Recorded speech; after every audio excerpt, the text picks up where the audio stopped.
Hello, everyone. I'm Awa Fonte, and I'm going to be talking about an article called "Is Your Relationship Dysfunctional?" Essentially, summarize.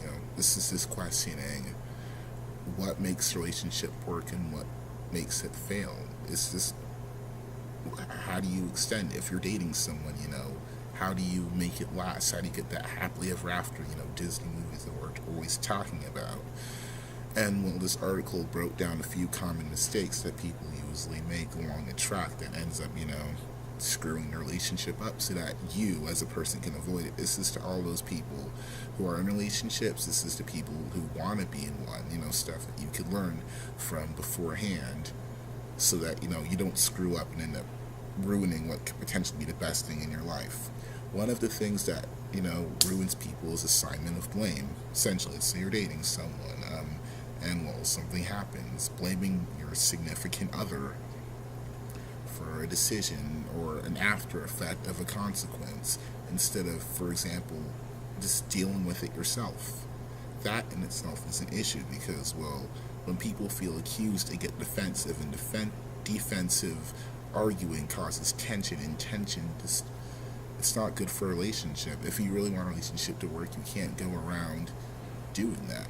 Another thing that also is a bad thing is threatening of exile or abandonment. Essentially saying, for example, we just say we just got into an argument. You know what? I'm gonna leave you. I'm done with you.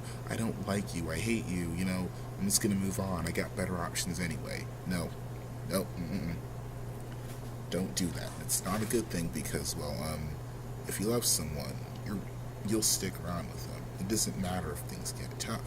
If you want a relationship to work out, especially the dating kind, you can't go around threatening abandonment just because you get into an argument. That's a bit ridiculous, and well, even if you don't intend to keep your word, it doesn't promote, good standings later on.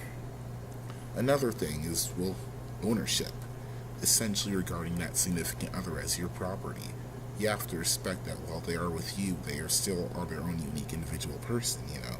If you go around regarding them as their property, expecting to the point where you expect them to just do whatever you want, just because you say it, that comes to the point where you're asserting dominance over another person as if they're not a person but your slave, and well, no one wants to be, well, at least no one with common sense would want to be in a relationship like that, where the entire basis is you talking about, well, I'm alpha dog dominant and you're just, there to fit my will. No one wants that. So yeah, avoid going towards the dominant ownership area of, oh, I own you, so therefore we're dating or we're together, so therefore you have to do this. Another thing is, well, grudges.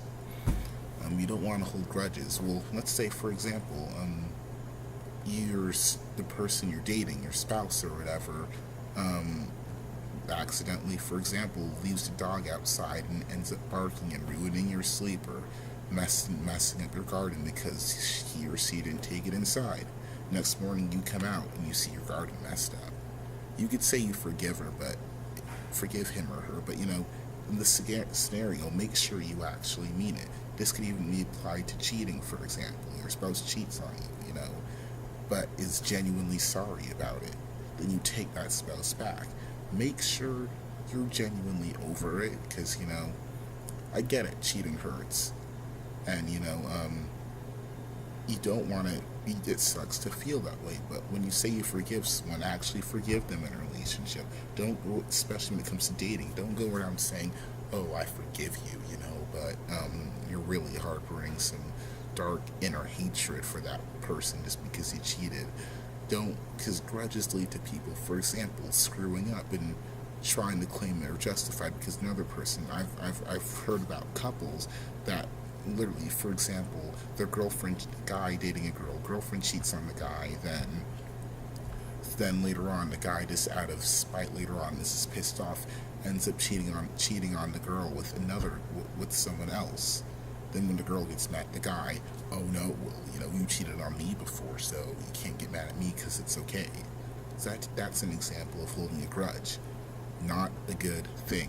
A healthy relationship cannot be based off of you trying to get even with another person or refusing to give forgiveness to the other significant other that you're with. You have to be able to let that go. Disloyalty, on that note, tying to what I just said, that's also a major deal breaker there. If we're gonna be in a relationship, be loyal. As everyone just wants someone they can trust in general when it comes to friendship, especially in dating, and especially runs even deeper than that, because, well, who wants to date a cheater? No one does. It's for that reason, that you actually need to, not cheat. If you're gonna date someone, stay with that person only. If you feel like you're gonna not be loyal, you're better off just breaking off the relationship than being a cheater, because it's better you hurt that person by breaking it off than hurt that person by saying you're with them, but then end up getting romantically involved with someone else. It's just messed up. Those are just some of the factors that have been officially noted as essentially romantic deal breakers, or things that put your relationship under extreme stress, that it could be pushed to the point where it shatters. I can personally, attest that all of this is important because, well, I have a friend that I've known since third grade, a girl I know named Carrie, and, well, she's gone through a lot of boyfriends before, and I've always been a relationship counselor that helps her out. As someone who's helped her out, I've been the one that screens the guys she's interested in, and when she does get relationships, the one that advises her. So I've had to, take all of these key points to mind when I do my assessments, when I look at their character, when I advise her on her relationship troubles, when she's in an argument, for example, with her boyfriends, which I do have to do, well, more often enough. I have to keep all of this in mind. So, this is really important. I mean, if you're in a dating relationship, take this to heart. If you're not dating anyone or intend to, or you just want to in general know how to prep for in the future, take my words in mind, because trust me when I say, if you learn all these concepts, just avoid these deal breakers, it will make your life a lot easier. Anyhow, that's it. I'm out.